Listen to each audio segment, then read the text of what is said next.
শেষ রাতের কল। রাত তখন 12:45। পুরো বাড়ি নিস্তব্ধ। রহমান ঘুমোতে যাওয়ার প্রস্তুতি নিচ্ছিল। হঠাৎ তার ফোনটা কেঁপে উঠল। স্ক্রিনে কোনো নম্বর নেই। আননোন কলার। রহমান ভ্রু কুঁচকাল। এত রাতে কেউ কেন ফোন দেবে? কৌতূহল আর সামান্য বিরক্তি নিয়ে সে রিসিভ করল। ফোনের ওপাশে কোনো কথা নেই, শুধু ভারী ধীর শ্বাসের শব্দ। কে?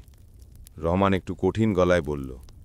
একটু নীরবতা, তারপর এক ভাঙা কর্কশ গলা। আমি তোমার বাড়ির দরজায় আছি। রহমান থমকে গেল। সাথে সাথেই মনে হলো হয়তো কেউ মজা করছে। বন্ধুরা এসব করে থাকে।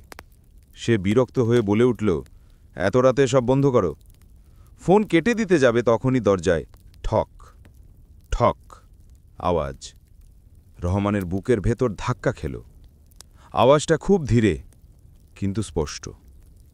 মজা নাকি কেউ সত্যিই এসেছে? সে ফোনটা কানে রেখেই ধীরে ধীরে দরজার দিকে এগোতে লাগল। হঠাৎ ঘরটা আগের চেয়ে অনেক ঠান্ডা মনে হলো, যেন বাতাস জমে গেছে। অ্যাকোয়ারিয়ামের মাছগুলো অদ্ভুতভাবে এক জায়গায় স্থির। দরজার ছিদ্র দিয়ে উকি দিয়ে দেখল বারান্দা ফাঁকা, কেউ নেই। ঠিক তখনই ফোনে সেই ভয়ঙ্কর কণ্ঠস্বর, উপরে তাকাও।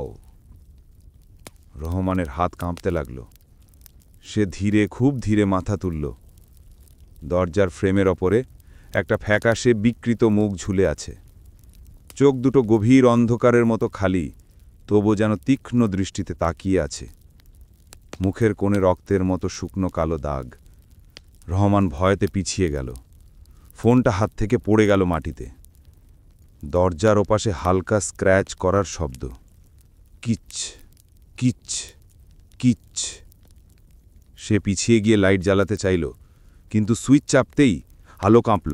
এক মুহূর্ত চালু, পরের মুহূর্তেই বন্ধ। পুরো ঘর অন্ধকারে ডুবে গেল।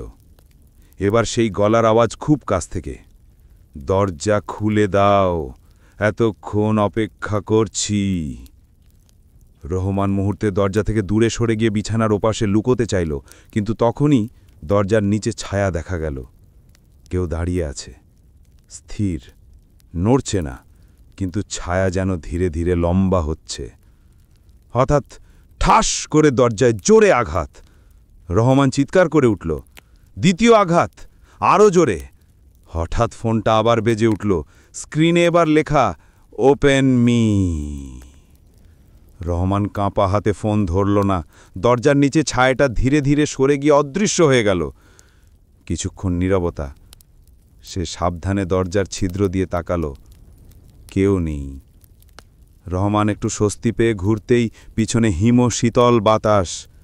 একটা কণ্ঠ, আমি বলেছিলাম, আমি এখানে।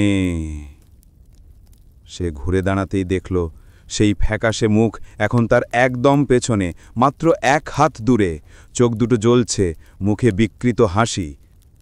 শেষ যে শব্দটা রহমান শুনেছিল, এবার তোমার পালা ভয় পাওয়ার। এরপর ঘর নিস্তব্ধ হয়ে যায়।